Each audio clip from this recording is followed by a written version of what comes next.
Bueno, buenas tardes. Hola a todos. Nada, quería grabar de momento un pequeño vídeo, porque hasta ahora hemos estado publicando mucho contenido en diversos formatos, pero nada en vídeo. Yo creo que, digo, vamos a lanzar una primera píldora de nuestra visión, ¿no? En Cloud District, de todo este mundillo del spec-driven, content-driven que decimos nosotros, y un poco, sobre todo, dar una visión de medio y largo recorrido de cómo entendemos y de hecho, cómo estamos trabajando nosotros internamente para prepararnos para todo lo que viene. ¿Vale? Oye, es una píldora un poquito improvisada, no quiero estirarme mucho más allá de 5-10 minutos, pero sí, bueno, sentar un poco las bases de la gran reflexión que estamos haciendo y bueno, y cómo o qué sabor de todo esto pues es el que está siendo nuestro favorito hasta ahora, ¿vale? Y yo creo que las claves, bueno, para el que no esta sea la primera vez que oye hablar de spec driven o contract driven, como me gusta decir a mí, luego a ver si me da tiempo a matizarlo. em, una breve introducción, ¿no?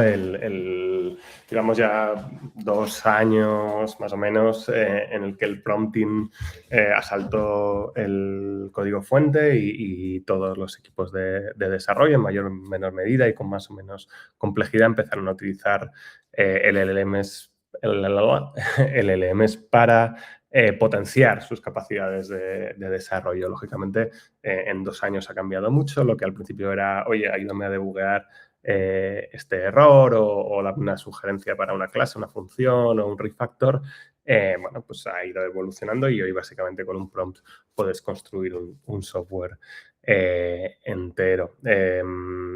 Ha habido muchísima discusión en los últimos meses de si esto era productivo o no productivo, si había futuro en esta forma de trabajar y demás. Y yo creo que es una discusión que no tiene sentido per se, porque yo creo que es la típica cosa que la pregunta no es sí, sino cuándo.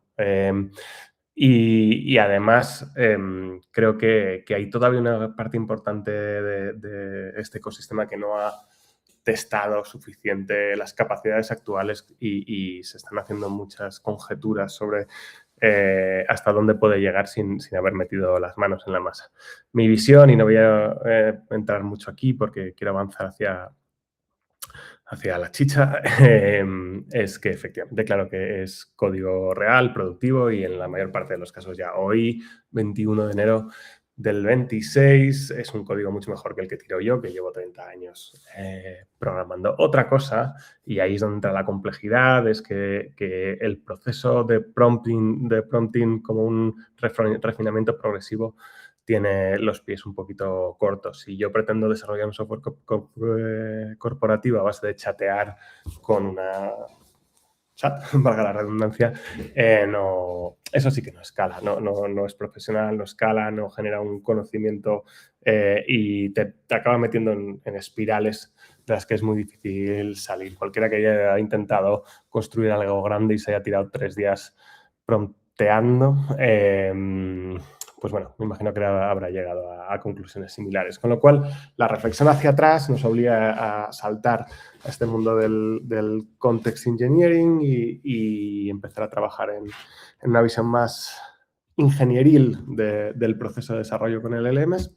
Joder, hoy no soy capaz de decir LLMs, creo que estoy metiendo una L de más.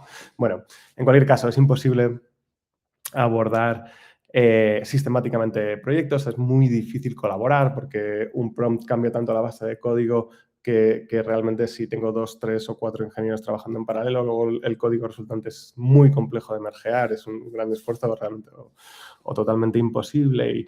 Y llevábamos unos meses reflexionando sobre eso y llegando a la conclusión de que sí, por supuesto que sí, pero no de esta manera, ¿no? Junto con nuestra reflexión estaba llegando una parte de la comunidad relevante a las mismas conclusiones y además descubriendo mejores maneras de hacer esto. El caso es que en donde realmente enganchamos con esa visión común es, oye, no vale con ir dando órdenes, tenemos que establecer un mundo de contexto más o menos sistemático, más o menos reglado antes de arrancar un proyecto que permita mantener el eje y no empezar a dar vueltas o entrar en espirales en el proceso. Lo que pasa es que nuestra reflexión es distinta a muchas de las que estamos viendo, ¿no? Porque, de alguna manera, el contexto que muchos tutoriales y demás, no quiero entrar a ese nivel de detalle, ¿no? Pero bueno, definir historias de usuario, requisitos técnicos, SLAs, o sea, armar todo ese conjunto documental que permite luego volver a chatear con la herramienta, no creemos que sea tampoco digamos, el objetivo final o la visión final. Desde luego es una mejora y permite trabajar de manera mucho más sistemática, pero hay una reflexión mucho más profunda que creo que es donde reside ya el cambio real de paradigma, ¿vale? Y es muy sencilla, es la siguiente. Si yo tengo un contexto lo suficientemente bueno y tengo un proceso de generación suficientemente bueno, el código fuente es irrelevante, ¿vale? Tenemos que transitar de organizaciones code-driven a context-driven. Perfecto, eso tiene sentido. Pero la visión que subyace a eso es el código fuente no va al repositorio. Y esto hay que decirlo dos veces. El código fuente no va al repositorio. ¿Por qué? Bueno, ¿qué hay detrás de este gran postulado y luego de infinitas matizaciones después? Si yo tengo un contexto suficientemente bueno y lo que nosotros llamamos fábrica, ¿vale? Una fábrica suficientemente buena, una fábrica es, digamos, un conjunto de know-how empaquetado en una serie de herramientas deterministas y no deterministas que son capaces de absorber ese contexto y generar software. Si yo tengo una fábrica y tengo un contexto y tengo esto en un repositorio, cuando yo bajaré el repositorio podré compilar el contexto, ¿vale? De la misma manera que los binarios históricamente no los metíamos en los repositorios porque tú te bajabas el código fuente y combinabas el binario en tu máquina, de la misma manera yo puedo bajarme el contexto y la fábrica y generar el código fuente, con lo cual sacamos el código fuente del repositorio. Y eso es muy difícil de entender y tiene infinitos asteriscos, pero digamos, es una dirección en la que estamos avanzando. Entonces, de ahí, bueno, derivan, digamos, metodologías y formas de pensar que soporten un poco esta visión. Y me centro en una serie de ellas, ¿vale? Me centro en entender sistemas deterministas y no deterministas, en entender que un proceso de desarrollo real y profundo que quiera sustentar esta forma de trabajo no es un acercamiento iterativo a la solución, no es como puede trabajar un Replit, no es como puede trabajar un Lovable, no es un plan en el que una serie de agentes que digamos, mimetizan capacidades de leads, de diseño, de desarrollo, de producto, digamos, colaboran para ir construyendo iterativamente un producto, porque es muy complejo o literalmente imposible que esa serendipia genere sistemáticamente el mismo código o similar. Entonces, nosotros hicimos una reflexión muy distinta, ¿vale? Que es, yo tengo que trocear el proceso en un pipeline, en una serie de pasos que ejecutados de manera sistemática pasen de un contexto a un código fuente de una manera repetible. Esto tiene, como todo lo que digo, un montón de asteriscos, porque es repetible en el momento que en un proceso de n.000 pasos metes uno no determinista. Repetible no significa que el código fuente final generado sea el mismo, pero sí que haya una coherencia de producto entre iteraciones de la misma fábrica, ¿vale? Entonces, nuestra forma de pensar es, básicamente, yo establezco ese contexto, instalo mi fábrica y ejecuto y veo el coche. Si el coche que ha generado mi fábrica no me gusta, en ningún momento jamás tocaré el coche, ¿vale? Porque si mi fábrica no funciona o no me gusta cómo funciona mi fábrica, lo último que debo hacer es ponerme a arreglar coche a coche. Lo que voy a hacer es una de dos, porque solo pueden estar pasando dos cosas. Mejorar el contexto, trabajar en el contexto o iterar y mejorar la fábrica, ¿vale? Son las dos piezas relevantes del proceso. Porque como digo, el código fuente desaparece. Ya no es un producto relevante, ni siquiera un subproducto relevante en todo el proceso. Es una consecuencia final del proceso. Bla, bla, bla, bla. Todo esto, supongo que habrá gente que esté pensando que fumada, pero bueno, os enseño, ¿vale? Os enseño un pelín, voy a mover esto, perdón, por el bla, bla, bla, el salto. Os enseño una de estas fábricas, una de las más sofisticadas que tenemos. Vale, solo para que os hagáis una idea. Esto es la herramienta en donde gestionamos el contexto funcional. Típicamente lo trabajamos en User Stories o en Job Stories o en construcciones similares a estas.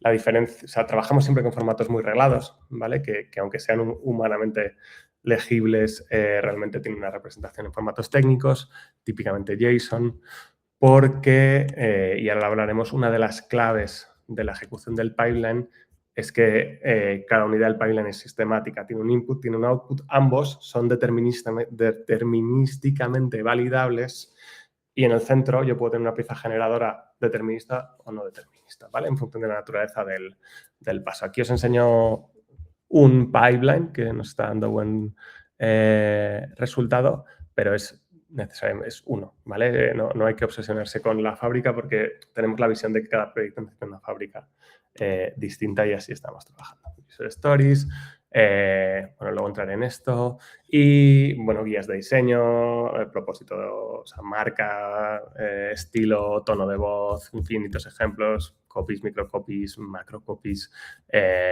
bueno, un poco todo el conjunto de contexto, que es el input de la fábrica y que luego se va a ir troceando en inputs parciales y reconstruyendo junto con las piezas y subproductos para seguir generando pasos hacia abajo. ¿Vale? Bueno, esta fábrica es bastante interactiva porque te permite trabajar, lanzar el proceso, pues eso, iterar toda la parte de contratos y te permite trabajar en equipo, ¿vale? Que es una de las cosas complejas, porque yo puedo iterar todo lo que quiera y muchas personas en su ordenador pueden estar iterando las historias o los archivos de guidance que guían un poquito cada uno de los pasos del pipeline y luego, pues eso sí que es muy fácil de comitear, de mergear y luego tú en tu ordenador compilas. El proceso de compilación de contexto, pues para os hagáis una idea, estas 11 historias de usuario, esto es una herramienta de control horario sencillita, está tardando 1 hora y media o 2, ¿vale? Bueno, podemos echarle un vistacillo si queréis al resultado, pero casi es lo de menos, ¿vale? Porque esto literalmente cada día mejora. Vale. Además, muchas conclusiones de todos estos meses de pruebas es que realmente podemos trabajar con distintos generadores, con la misma filosofía e incluso trabajar con distintos generadores para cada paso del pipeline, porque sabemos que hay algunos LLMs que están generando pues, mejor front, mejor back, esto ya gustos y sabores, ¿vale? Bueno, pues tienes una consola, bueno, esto la herramienta sí es lo de menos, ¿vale? Esto ya es como nosotros hemos, digamos, estructurado en una interfaz la forma de trabajo, ¿vale? Pero yo puedo seguir el proceso, lanzar, generar un nuevo proyecto y demás. Vale, entonces me vuelvo a la filosofía. Ok, este es nuestro sabor, ¿vale? Y es nuestro sabor porque como os digo, trabajamos sobre la visión de que estos procesos generativos, primero, cada vez van a ser más rápidos, segundo, cada vez van a ser más precisos, las ventanas de contexto se amplían, las capacidades de los LLMs se abaratan y se mejoran y, por tanto, todo esto, digamos, está convergiendo.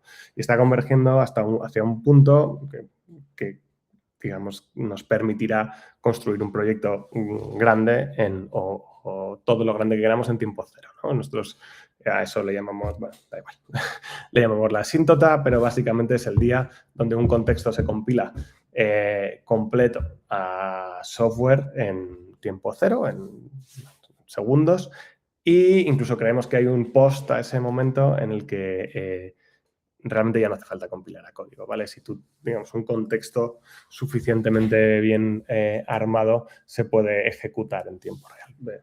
Que estos serán años, no estamos hablando de días, ni semanas, ni meses, pero sí estamos, bueno, pues sacándole todo el partido que podemos a esta visión hoy, ¿vale? Y esto además, digamos, nos lleva a una forma de estructurar ya proyectos grandes en los que hay más de un equipo de trabajo o departamentos de IT enteros, o si me apuras todavía árboles organizativos mucho más complejos en los que, digamos, parte de los contratos son locales y parte son globales a nivel corporativo y estamos desarrollando todo un framework de gestión, digamos, para que tú puedas heredar parte de los contextos y esto pasa digamos, por esta parte que tenemos aquí de recipes, donde tú ingestas piezas corporativas dentro de los proyectos de tal manera que pueda haber equipos trabajando en piezas más globales y además, digamos, ya validadas, auditadas y demás, como por ejemplo pues, los mecanismos de autenticación serían un clásico para estas recipes y muchas otras. Entonces, de alguna manera lo que estamos haciendo es desarrollar todo un framework de gobierno por encima de esta visión, ¿vale? El resultado es muy bueno, es muy chulo, es muy ejecutivo, lo es más y lo es menos en función del tipo de fábrica. Tenemos fábricas que hacen apps, webs, backends. Esta en concreto que estáis viendo hace web app y backend, pero tenemos otras en otros ecosistemas que generan ecosistemas de integración, por ejemplo, que esas funcionan súper bien. Porque uno de los retos más grandes que están teniendo estas fábricas es resolver el front. De hecho, ahora mismo creo que esta está iterando la generación del árbol de navegación, ¿vale? Que es un paso no evidente y tremendamente no determinista en el proceso. Entonces, bueno, quería contaros esta visión y animaros a probar y a saltar y a trastear con todo esto, porque lo que está ya muy claro es que, bueno, el prompting per se no es una herramienta para trabajar a medio y largo plazo sola en el contexto del desarrollo de software, se queda muy blandita, muy débil y además no permite, lo que os digo, no permite generar conocimiento profundo ni valor. No sé incluso si habéis trabajado, habéis hecho pruebas en las que vais generando contexto sobre la marcha, con un árbol de decisiones, con una carpeta pues como de invariantes que se van construyendo a medida que voy tomando decisiones. Si luego haces una reflexión sobre el contenido de esas carpetas y la miras, realmente no hay un contexto real, hay una suma de parches en formato de decisiones, pero es más una consecuencia del proceso que no un contexto profundo, sistemático y verdaderamente reglado, ¿no? Os decía que, como veis por aquí, todo esto son JSONs, porque una parte clave de esta fábrica en concreto es esto que veis aquí, ¿vale? Que es todo un universo de validadores deterministas que permiten chequear el contenido de cada uno de estos pasos, que digamos, trabajan de manera adversarial con todos estos, con estas otras herramientas que son verdaderamente los generadores que van construyendo cada una de las partes, ¿vale? Bueno, todo eso tiene un poquito de liturgia y pues muchos meses de prueba y error, pero poco a poco eso, las piezas van encajando y vas entendiendo cómo armar este tipo de fábricas para que sean coherentes, sistemáticas y verdaderamente generen una forma de trabajo. Nada más, esto es lo que os quería contar. Vamos a seguir dando muchísimas charlas sobre esto, y hay algunas colgadas por aquí y por allá, pero nunca habíamos hecho un vídeo específico del tema de las fábricas. Hay, en mi Medium hay un par de, bueno, es el mismo artículo en inglés y en castellano, profundizando también en estos conceptos. Y poquito más, estoy disponible para hablar, discutir y hacer challenge, porque, bueno, estamos todos recorriendo este camino y poniendo las tablas según andamos, ¿no? No es un puente que, digamos, es un puente que sabemos más o menos hacia dónde nos lleva, pero que estamos sorteando y descubriendo el terreno, ¿no? Tenemos una brújula, pero no un mapa, por así decir. Nosotros sí que estamos ya muy contentos con los resultados. De hecho, digamos, estas fábricas que han estado en desarrollo muchos meses están empezando a saltar ya a los proyectos tanto legacy como actuales de la compañía, y vamos a empezar, digamos, a sacarles cada día mucho más valor, porque lo bueno es que cada iteración de la fábrica es un valor transversal para toda la compañía, porque, que es una de las cosas chulas, si mejora la fábrica, mejoran sistemáticamente todos los proyectos que estén compilando con esa fábrica. Subo la fábrica, la bajo al repositorio donde la quiero ejecutar, y el mismo contexto que tenía ayer, hoy mejor genera un proyecto más en función de lo que la iteración de la fábrica haya mejorado. Pues esa visión es la que creemos que genera de verdad un valor iterativo y constante en los equipos de desarrollo, pero además, que yo creo que es la clave, y esto es una charla mucho más profunda, genera un framework y un marco de trabajo corporativo que, digamos, esto de verdad que necesita mucho más elaboración que 10 minutillos, pero bien traído genera todo un nuevo framework para trabajar en entornos ya un poquito grandes, complejos, con muchos equipos de trabajo y con ecosistemas ya un pelín más sofisticados. Pues poquito más por hoy. Y nada, lo dicho, os leo, os escucho, escribidme por la vía que queráis. Yo creo que LinkedIn es una buena forma de abordarme. Y nada, seguiremos retransmitiendo un poco todas las mejoras en todos estos sistemas que estamos generando. Venga, nos vemos prontito. Adiós.